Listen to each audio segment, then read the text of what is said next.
Muito bom dia, meus irmãos. Estamos iniciando a nossa escola bíblica dominical deste domingo. E eu gostaria que os irmãos refletissem sobre uma frase que é muito conhecida por todos. Aquela frase, enquanto há vida, há esperança. Se nós invertermos o sentido dessa frase, a gente vai chegar à seguinte frase: quando chega a morte, a esperança morre. De fato, meus irmãos, a morte ela faz parte da rotina do ser humano. Quando a morte chega, é impossível escapar. A morte ela põe um ponto final na esperança e um ponto final na vida. Mas não é sobre a morte que vamos estudar nessa manhã, mas sobre um homem que reverteu essa situação de morte, a saber, Jesus Cristo. Vamos estudar sobre a ressurreição de Cristo e a sua ascensão. O autor dessa lição, ele nos aponta 6 evidências da ressurreição de Cristo. Essas evidências elas são bastante convincentes e o verdadeiro cristão, o verdadeiro crente, aceita essas evidências pela fé. A primeira delas é o testemunho das Escrituras. A primeira evidência nos aponta para os escritos bíblicos. Se nós formos lá em 1 Coríntios 15, versículos de 1 a 4, 1 Coríntios 15, versículos 1 a 4, nós vemos Paulo em um discurso, em uma declaração, nos mostrando que a ressurreição de Cristo ela ocorreu segundo as Escrituras. A ressurreição de Cristo ocorreu de acordo com as Escrituras. Tanto o testemunho descrito no Novo Testamento pelos discípulos, como os escritos do Antigo Testamento, nos mostram, nos apontam para a ressurreição de Cristo. Então, o verdadeiro crente ele deve crer na Bíblia como a palavra de Deus. E quando crê na Bíblia, deve crer na ressurreição de Cristo. Em Isaías 53:10, um texto bastante conhecido dos irmãos da igreja, nós vemos o profeta escrever que quando Cristo der a sua alma como oferta pelo pecado, ele veria sua posteridade e teria seus dias prolongados. Ou seja, após a morte, Cristo voltaria à vida. Então, são alguns exemplos de textos bíblicos que nos apontam, que nos mostram, que nos ensinam sobre a ressurreição de Cristo. A segunda evidência são as testemunhas oculares. Trata-se do relato acerca das testemunhas que viram o Senhor Jesus ressurreto. Por exemplo, em Atos, capítulo 1, versículo 3, Lucas nos informa que após a morte, Jesus se apresentou vivo aos discípulos durante 40 dias. E não foi uma aparição rápida, uma aparição de relance. Nós vimos em outros relatos bíblicos que Jesus não somente apareceu aos discípulos, como também permitiu que o tocasse, como nós vemos lá em Lucas 24:39 e João 20:27, e também comeu com eles. Nós vimos isso em Lucas 24, dos versículos 41 a 43. Então passou um longo tempo, não apenas apareceu, como também conversou com eles. Mas os discípulos não foram os únicos que viram o Senhor. Não foram os únicos que viram Jesus ressurreto. O apóstolo Paulo ele relata lá em 1 Coríntios, capítulo 15, versículos 5 e 6, que Jesus foi visto por mais de 500 irmãos de uma só vez. Isso torna-se uma grande evidência da ressurreição de Cristo. Ele não somente apareceu para os discípulos que o seguiam, mas apareceu também para uma multidão de mais de 500 pessoas. Uma grande evidência da ressurreição de Cristo. A terceira evidência é o sepulcro, o túmulo vazio. O sepulcro vazio. O túmulo ele era fechado por uma grande pedra que bloqueava a entrada. Além dessa pedra, Pilatos ainda ordenou que fosse colocado uma escolta para guardar e selar o sepulcro, para evitar que o corpo fosse roubado pelos discípulos, tentando evitar a ressurreição que Jesus mesmo havia declarado, conforme escrito lá em Mateus 16:21. Mas não seria fácil roubar o corpo. Não seria fácil tirar o corpo lá de dentro do túmulo, né? De um lado, a gente tinha o sepulcro fechado por uma grande pedra, selado e protegido por soldados romanos. De outro lado, a gente tinha um grupo de discípulos abatidos, desanimados, tristes pela morte de seu líder. Mas o que aconteceu é que mesmo sem o sepulcro ser aberto e a escolta não sair de perto, o corpo sumiu, o túmulo está vazio. Então, mais uma evidência da ressurreição de Cristo. O túmulo está vazio. A próxima evidência é o testemunho de vida dos apóstolos. Imagine, irmãos, o quão duro foi o golpe aos discípulos, a morte de Cristo. O quão difícil foi eles entenderem o que já havia acontecido.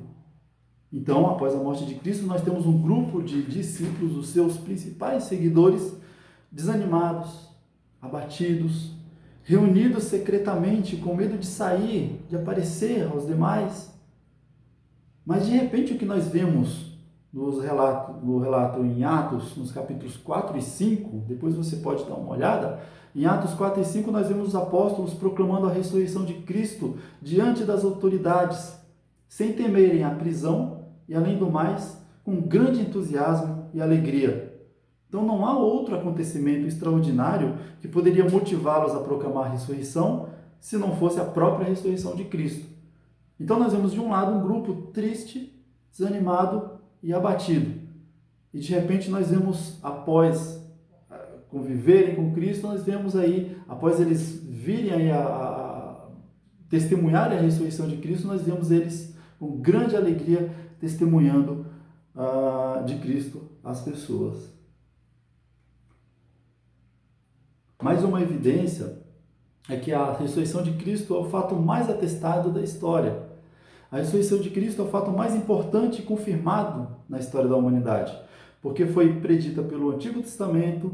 No Antigo Testamento foi predita, o próprio Jesus anunciou que ressuscitaria, forneceu grande evidência acerca do ocorrido. Houve muitas testemunhas de sua ressurreição. Então, acabamos de ver que teve muitas pessoas que testemunharam a ressurreição de Cristo. A sinceridade e convicção das testemunhas foram demonstradas através de sua alegria e empolgação. E o seu testemunho foi confirmado por Deus através do Espírito Santo até os dias de hoje na vida dos cristãos e da igreja. O fato mais atestado da história. E por fim, a sexta evidência é o corpo ressuscitado, o próprio corpo de Cristo ressuscitado. Um argumento que põe à prova a legitimidade do corpo de Cristo ressurreto é que não é possível, após o corpo ser desintegrado, as moléculas voltarem a refazê-lo. Mas Paulo, em 1 Coríntios 15, versículos 35 a 38, falando sobre a ressurreição de corpos, ele faz uma ilustração usando a própria natureza para explicar. Ele diz assim: mas alguém dirá, como ressuscitam os mortos? E em que corpo vem? Insensato, o que semeias não nasce se primeiro não morrer. E quando semeias, não semeias o corpo que há de nascer, mas o simples grão, como de trigo ou de qualquer outra semente. Mas Deus lhe dá corpo, como lhe aprouve dar a cada uma das sementes o seu corpo apropriado. Ou seja, assim como a semente é lançada, é bem diferente da planta quando ela cresce, se chega à idade adulta, assim também o corpo lançado à sepultura fará nascer um corpo bem diferente. Muito bem, meus irmãos. O segundo ponto que a gente vai tratar é o significado da ressurreição de Cristo. Uma vez que as evidências da ressurreição de Cristo são bastante convincentes, agora vamos pensar um pouco no significado dessa ressurreição. Lembram que Paulo disse em 1 Coríntios 15, dos versículos 1 a 4, que a ressurreição de Cristo ocorreu de acordo com as Escrituras? No versículo 14, do mesmo texto, ele fala assim: e se Cristo não ressuscitou, é vã a nossa fé. Então Paulo demonstrou que a ressurreição de Cristo significa muito para a fé cristã. Mais adiante, ele complementa: e ainda permaneceis nos vossos pecados, o que nos leva a entender que a ressurreição de Cristo tem um significado crucial para a obra da redenção humana. Pois se não ocorresse a ressurreição, não haveria remoção de pecados e a nossa fé seria vã. Muito bem, a ressurreição de Cristo está ligada à nossa justificação. Paulo, em Atos 4, versículo 25, nos mostra que Cristo foi entregue por causa das nossas transgressões e ressuscitou por causa da nossa justificação. Portanto, a justificação, que é mediante a ressurreição, nos concede paz com Deus. Um outro ponto acerca do significado da ressurreição é a possibilidade do novo nascimento. Conforme escrito em 1 Pedro, de 1 a 3, versículos 1 a 3, entendemos que mediante a ressurreição de Cristo fomos regenerados para uma viva esperança. Experimentamos um novo nascimento, que somente seria possível mediante a ressurreição de Cristo. Então, um novo nascimento, né, é um dos significados também da ressurreição, a possibilidade de nascermos de novo. E certamente o maior significado da ressurreição é a vitória sobre a morte. Ainda em 1 Coríntios, no capítulo 15, versículos 20 a 23, a gente vê Paulo dizer o seguinte: mas, de fato, Cristo ressuscitou dentre os mortos, sendo ele as primícias dos que dormem. Visto que a morte veio por um homem, também por um homem veio a ressurreição dos mortos. Porque assim como em Adão todos morrem, assim também todos serão vivificados em Cristo. Ou seja, por causa de Adão a morte entrou no mundo, e por causa de Cristo a ressurreição entrou no mundo. Mas o estado da ressurreição é aplicado somente aos que são de Cristo, aqueles que o aceitam. Lembra que eu falei? Aceitam por fé em Cristo, por fé, por acreditar e crer no que está escrito nas Escrituras. A ressurreição de Cristo é o golpe decisivo contra o último inimigo, a morte. E por fim, nessa aula, meus irmãos, vamos ver um pouco sobre os efeitos da ressurreição de Cristo. Os efeitos da ressurreição de Cristo, eles são inumeráveis, né? Pois a ressurreição estabeleceu, né? A partir da ressurreição foi estabelecida uma nova ordem, né? Por exemplo, o próprio dia de descanso, o dia do descanso, que era o sétimo dia, né? Que era o sétimo dia no Antigo Testamento, a partir da ressurreição de Cristo passou a ser no primeiro dia, ou seja, no domingo, o nosso dia de culto e adoração do povo de Deus. Isso pode ser visto porque há centenas de citações sobre o sábado no Antigo Testamento. Mas no Novo Testamento não há nenhuma ordenança sobre o culto ser realizado no sábado. A ressurreição de Cristo não traz benefícios somente para o futuro dos crentes, mas também para o presente. É através da sua ressurreição, através da ressurreição de Cristo, que Deus nos dá vitória. O próprio crente é unido na morte e na ressurreição de Cristo. Assim, morre juntamente para o pecado e ressuscita juntamente com Cristo para uma vida totalmente nova. Paulo em Efésios, capítulo 1, versículos 19 e 20, diz assim: qual a suprema grandeza do poder para com os que cremos, segundo a eficácia da força do seu poder, o qual exerceu ele em Cristo, ressuscitando-o dentre os mortos e fazendo-o sentar-se à direita nos lugares celestiais. Esse poder está disponível para transformar dia a dia a vida dos crentes, para que experimentem cada vez mais a semelhança com Cristo. E a ressurreição de Cristo garante que todos os crentes também ressuscitarão.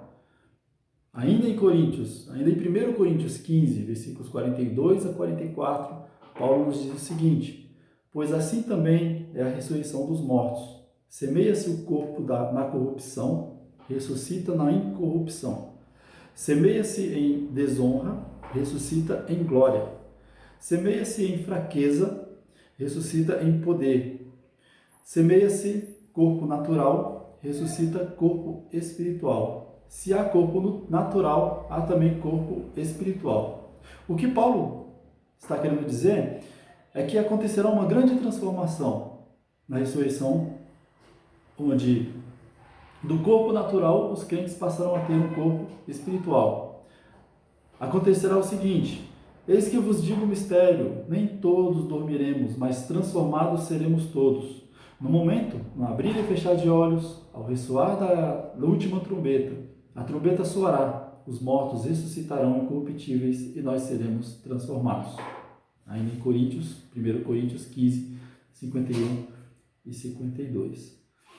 Ou seja, os que estiverem vivos na volta de Cristo não passarão pela morte, mas serão transformados e terão o mesmo corpo da ressurreição de Cristo. E tudo isso somente será possível graças à ressurreição de Jesus.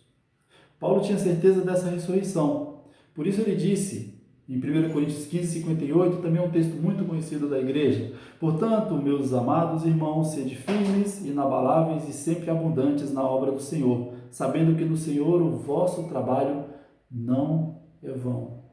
Então, irmãos, sejam firmes, sejam abundantes na obra do Senhor, pois nós temos garantida uma vitória presente e uma vitória futura. A ressurreição de Cristo, ela nos garante tanto o nosso presente quanto o nosso futuro. Então sejamos firmes, sejamos abundantes, sejamos inabaláveis na obra do Senhor, em servir ao Senhor. Louvemos a Cristo, ao Cristo ressuscitado, ao triunfante Rei que venceu a morte, pois um dia também venceremos a morte. Bom, meus irmãos, veremos agora acerca do significado da ascensão de Cristo. A ascensão de Cristo representa o momento em que ele partiu em definitivo desse mundo para assumir sua posição de governo celeste, até que retorne o glorioso dia do julgamento. Essa é uma doutrina fundamental para a fé cristã. Nós vemos em Atos, capítulo 1, versículos 6 a 11, Lucas fazendo um relato da ascensão de Cristo. E esse relato não foi uma lenda, foi de fato, foi um fato histórico que realmente aconteceu. Assim está escrito o relato de Lucas, conforme Atos 1, versículos 6 a 11. Então, os que estavam reunidos lhe perguntaram: Senhor, será este o tempo em que restaures o reino de Israel? Respondeu-lhes: Não vos compete conhecer tempos ou épocas que o Pai reservou para a sua exclusiva autoridade. Mas recebereis poder ao descer sobre vós o Espírito Santo, e sereis minhas testemunhas tanto em Jerusalém como em toda a Judéia e Samaria e até os confins da terra. Ditas dessas palavras, foi Jesus elevado às alturas, à vista deles, e uma nuvem o encobriu dos seus olhos. E estando eles com os seus olhos fitos no céu, enquanto Jesus subia, eis que 2 varões vestidos de branco se puseram ao lado deles e lhe disseram: Varões galileus, por que estáis olhando para as alturas? Esse Jesus que dentre vós foi assunto ao céu, virá de modo como viste subir. A ascensão de Cristo foi uma demonstração visível aos apóstolos de que estava partindo pela última vez e que não mais o veriam como estavam acostumados a ver. A importância desse evento é excepcional, pois marca o fim da obra de Cristo na terra e o início de sua obra celestial. A ascensão marcou a volta de Jesus para seu lar. Porém, isso não quer dizer que o lar de Jesus seja em algum lugar no espaço acima de nós. É comum que as escrituras descreverem o céu como acima, algo acima, mas isso é uma força de expressão. O céu é um lugar real, mas a dimensão é espiritual. Não é apenas um estado, é um lugar. Porém, não é possível chegar a esse lugar através de um meio de transporte construído por homens. Para chegar ao céu, é preciso mudar de dimensão física para a dimensão espiritual. Após a morte e a ressurreição, Jesus retornou à posição que sempre foi sua de direito. Como bom filho, ele retornava ao lar. Jesus voltou ao céu para assumir sua antiga posição e também uma nova posição. A sua obra redentora lhe garantiu um status ainda maior, o de Rei Supremo sobre o destino final do universo. Cristo é nosso Redentor. E esse status de redentor, investido de autoridade suprema, ele não tinha antes de sua vida aqui, pelo fato de que não havia ainda morrido pelos pecados. A ascensão marca o momento em que o Salvador recebeu a coroa e o direito absoluto de governar o mundo para consumar o plano de Deus. Pela ascensão, Jesus assumiu sua posição de autoridade nos céus. Bom, na ressurreição, Cristo consumou a vitória sobre o pecado e sobre a morte, e desse modo cumpriu tudo o que era necessário para a salvação de seu povo. Porém, faltava a tarefa de distribuir esses dons e conduzir a obra de conversão até os confins da terra. Para isso, ele precisava subir à destra de Deus, assumir a posição de autoridade suprema de onde poderia realizar a obra que ainda faltava. Por isso, podemos dizer que a ascensão é o fim de uma obra e o começo de outra. O fim da obra expiatória terrena e o começo da obra celestial. No texto que lemos lá em Atos, capítulo 1, versículo 11, nós vemos que apareceram dois anjos e perguntaram por que aqueles homens, porque os varões continuavam olhando para as alturas, né? Então era um alerta, era uma ordenança para que eles deixassem de olhar para os céus e porque eles tinham muito trabalho a fazer, se referindo aí a pregar o Evangelho, anunciar o Evangelho até os confins da terra. Jesus subiu aos céus exatamente para possibilitar essas coisas. A vinda do Espírito Santo para capacitar os discípulos nessa tarefa era imprescindível, pois sem o Espírito não seriam capazes de exercer a tarefa da evangelização. A fim de defender o seu povo, a principal obra de Cristo, que Cristo iniciou a partir da sua ascensão, foi a de advogado diante do Pai em favor dos crentes. A obra sacerdotal de Jesus, especialmente a celestial, se iniciou graças à ascensão de Cristo. Em Hebreus lemos sobre o caráter de Jesus como nosso advogado. Vejamos lá o que está escrito lá em Hebreus 4, 14 a 16. Tendo, pois, a Jesus, o Filho de Deus, como grande sumo sacerdote que penetrou os céus, conservemos firmes a nossa confissão, porque não temos sumo sacerdote que não possa compadecer-se de nossas fraquezas. Antes foi ele tentado em todas as coisas, a nossa semelhança, mas sem pecado.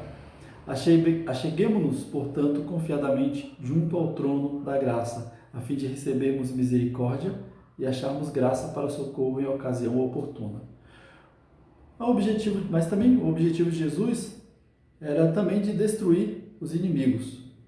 Paulo diz que quando Deus ressuscitou Jesus e o fez sentar à sua destra nos lugares celestiais, ele passou a ocupar uma posição acima de todo o principado e potestade e poder e domínio, e de todo nome que se possa referir não só no presente século, mas também no vindouro. Esse texto você encontra lá em Efésios capítulo 1, versículo 21. Ainda em 1 Coríntios 15, versículos 24 e 25, Paulo declara que o fim somente virá quando Jesus houver destruído todo o principado, bem como toda potestade e poder, porque convém que ele reine até que haja posto todos os inimigos debaixo dos pés. Jesus ele assumiu o posto de governo do universo, governador supremo. Ele já está reinando e sua preocupação principal é subjugar e eliminar todo o mal da criação de Deus. A igreja é a grande beneficiada com a exaltação de Jesus, pois graças à ascensão, Jesus tem capacitado a igreja na tarefa da evangelização. Sua ascensão era necessária para que pudesse conceder a seu povo um pouco do seu poder. Cristo, exaltado e assentado à destra de Deus, é o governador supremo de todas as coisas. Mas quem se beneficia com isso é a igreja, de quem ele é o cabeça. Sua posição de autoridade garante a segurança e a eficácia da sua igreja durante a peregrinação dela nesse mundo. A ascensão de Cristo nos fala de um novo estado para a humanidade. A humanidade decaída de Adão agora passa a ser exaltada em Cristo. É lógico que isso é um privilégio somente aos crentes em Jesus. A Bíblia diz que Deus, juntamente com Jesus, nos ressuscitou e nos fez assentar nos lugares celestiais em Cristo Jesus. Está escrito lá em Efésios 2, 6. De alguma forma maravilhosa, Cristo está no céu assentado à destra de Deus e nós estamos lá com Ele. Não somente experimentamos a ressurreição de Cristo, como participamos também de sua ascensão. Enfim, meus irmãos, precisamos ver a obra de Cristo como um todo. E nisso devemos incluir o nascimento, a vida perfeita, a morte, a ressurreição, a ascensão, o derramamento do Espírito e a segunda vinda. Todos esses eventos são importantes e necessários para a salvação do povo de Deus. Nossos corações devem se alegrar pela posição que Cristo ocupa à destra de Deus. Também devemos nos esforçar para viver a vida de pessoas exaltadas que Cristo nos confere por sua ressurreição e ascensão. Ao cristão, nenhuma vida é digna, a não ser a vida lá do alto. A verdade é que somos lá de cima, nós não somos aqui da terra. Lá é o nosso lar. Portanto, enquanto estivermos aqui, segundo o apóstolo Paulo, nossa vida deve ser assim. Portanto, se fostes ressuscitados juntamente com Cristo, buscai as coisas lá do alto, onde Cristo vive, assentado à destra de Deus. Pensai nas coisas lá do alto, não nas que são daqui da terra, porque morrestes e a vossa vida está oculta juntamente com Cristo em Deus. Paulo escreve isso em Colossenses 3, versículos 1 a 3. Então, meus irmãos, nada menos do que uma vida assim pode agradar a Deus e a nós mesmos. Que Deus os abençoe, que tenham uma ótima semana em Cristo Jesus e que você possa também buscar a sua presença nesse período que estamos vivendo de isolamento social, que a nossa fé e a nossa esperança não seja abalada por essa situação, por esse vírus. Nada nem ninguém deve nos abalar. Que Deus os abençoe.